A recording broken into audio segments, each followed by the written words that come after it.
Hey guys, it is Tristan with Nerdette's NewsStand, and I want to make one last video. I was going to do a few on this subject, but I've changed my mind.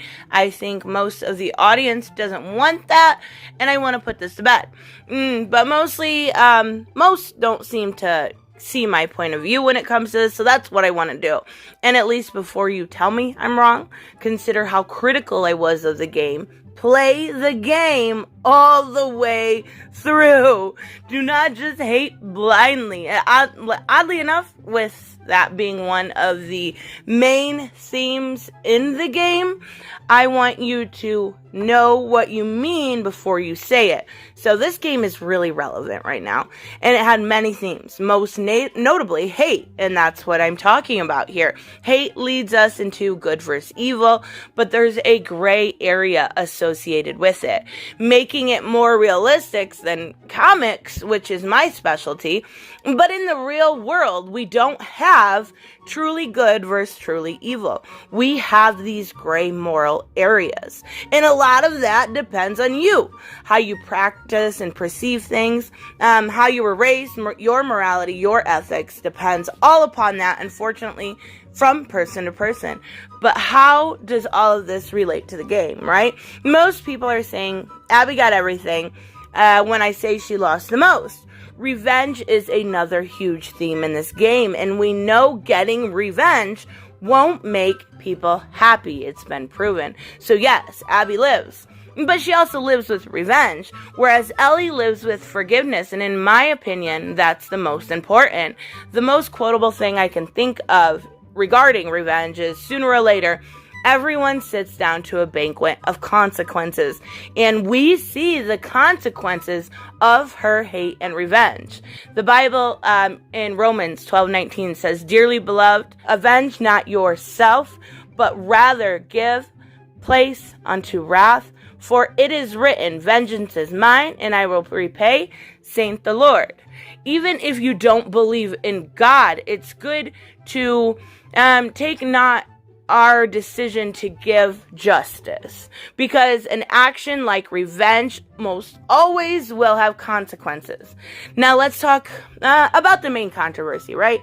And the need for Ellie's revenge, which is Joel and his supposedly cheap death.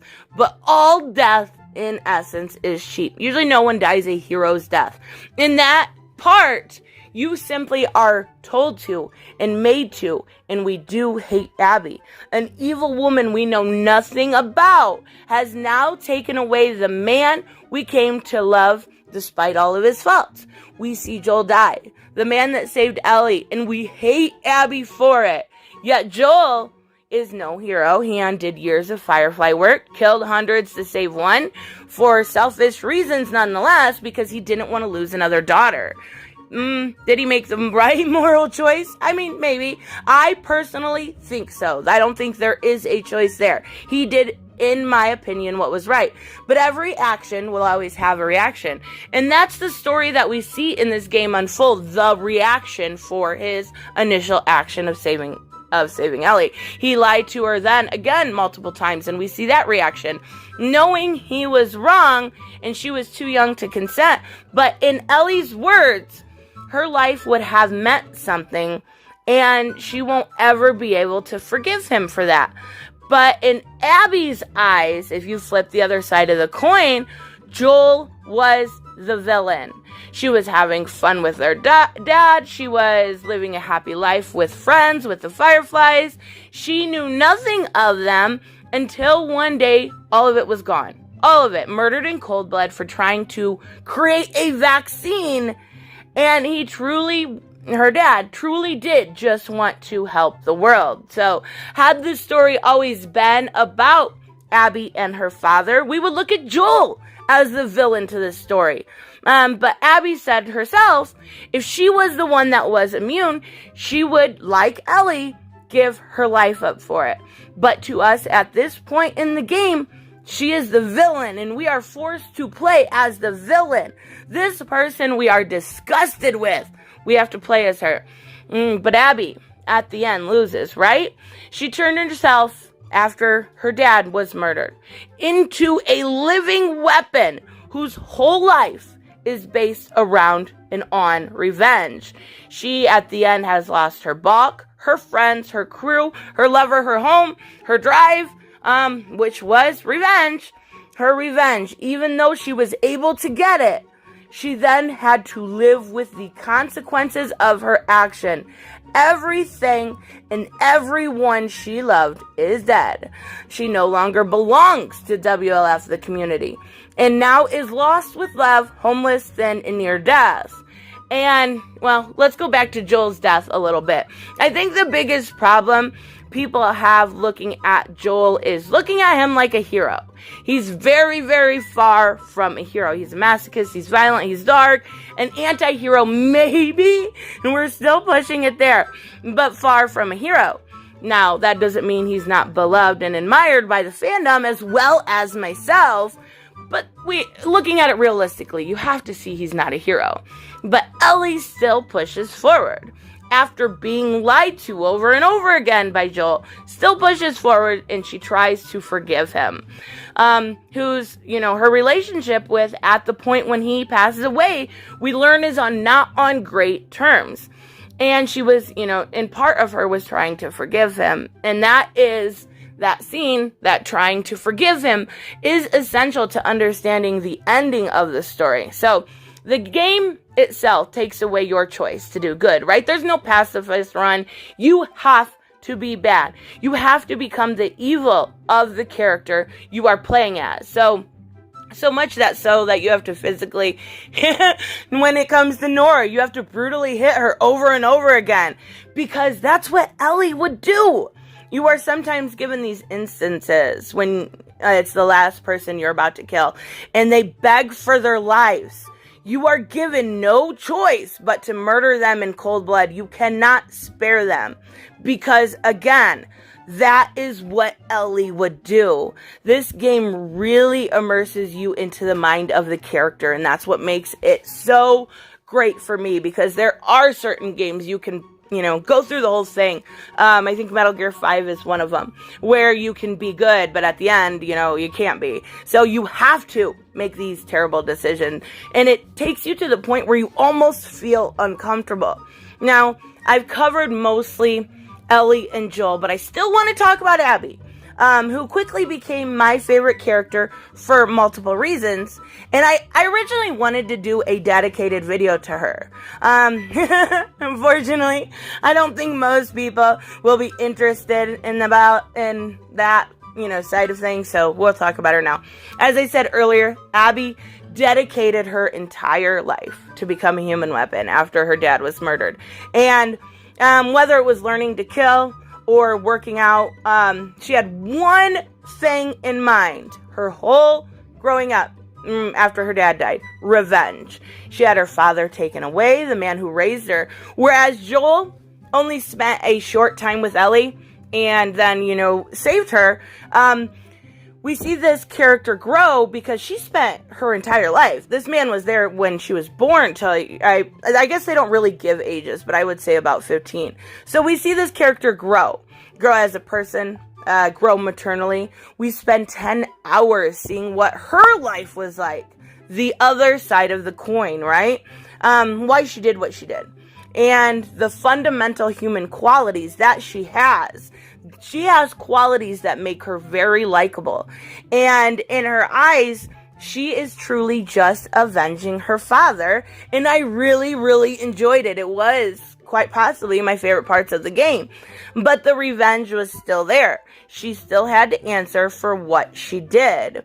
We also meet and are saved by some of the Seraphites, by Lev and Yara, who were, ousted from the community.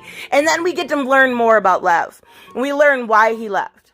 And that was because they wanted him to wife up, right? I explained this in a previous video on why I love this and why it was SJW politics done correctly.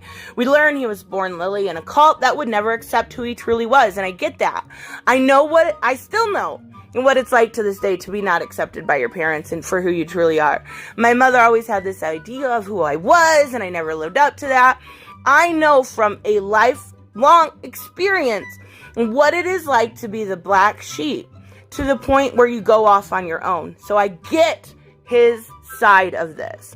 But through all of these themes, through a game that made it incapable for us to only like Ellie and Abby, and maybe Dina, I would add in there, but we get an end that is very, very divisive among the community, and an end that felt shallow and empty to many, and many called it very, inventive, inspired, and groundbreaking. It really, really divided the fandom. So, it took me kind of days, not even kidding, days to emotionally digest the entirety of the game. With my mind, I changed it daily for probably 3 days. But as we went into the end, we were supposed to not be supportive of Ellie's decision. She left Dina. She left JJ in the middle of the night. A couple that was truly something I grew to love, that made me smile multiple times, their chemistry, everything. I loved it. She leaves them in the middle of the night. I was so mad at Tommy coming into their home and being so rude to Ellie, because he wanted, because Ellie wanted to choose happiness. He was so rude. Happiness over revenge. But then we also learned that Tommy's drive for revenge has lost him Maria. So the loss with revenge is repetitive. But then her guilt kicked in. She couldn't forgive herself for how she treated Joel. And revenge, she thought, was the only way. The final battle is actually Ellie. She saves Abby and Lev from a guaranteed death. And then she follows them to the boats.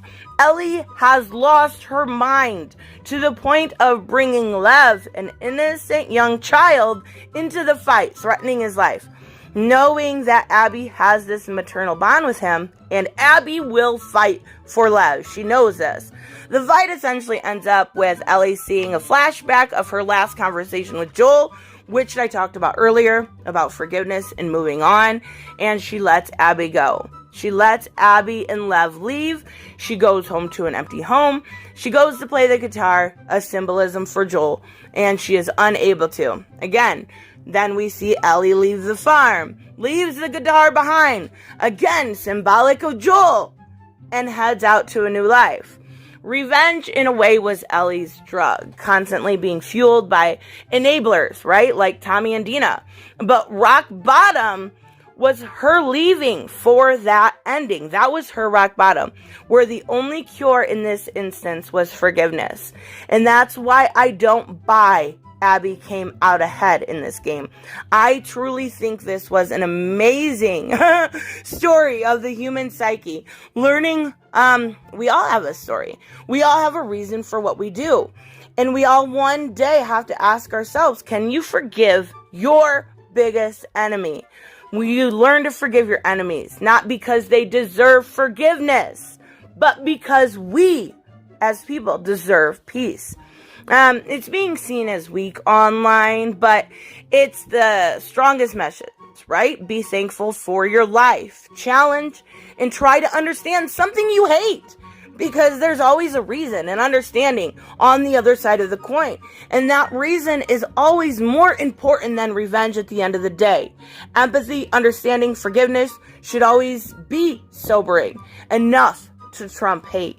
And I think that is the final message we're supposed to leave with this. Abby lost, Ellie won, and we are now looking into a new direction of a fulfilled Ellie and a lost and sad Abby. So, I don't know. I really, really enjoyed this game. I know it's divisive, but in my mind, it was something that truly said a lot without having to say it. Anyways, let me know what you guys think, of course, and I will see you in the next one. Bye-bye. Hey guys, I want to give a huge shout out to my Patreon and subscribe stars. You guys literally make this channel possible. Huge thank you to Cage the Mick, Robert Mick Twiz, Black Knight Fool, Brucey, Chris Z, David L, David Rafford, Jeffrey Allen Carnes, Mighty Balls, Mike Buckner, Maizen Barbosa, Ruskar, Ryan Decker, Robert Hoffman, and Doc Holliday. You guys are absolutely amazing, and thank you so much for all your support. Don't forget on the way out to like as always if you enjoy the content and hit subscribe. And I will see you in the next one. Bye-bye.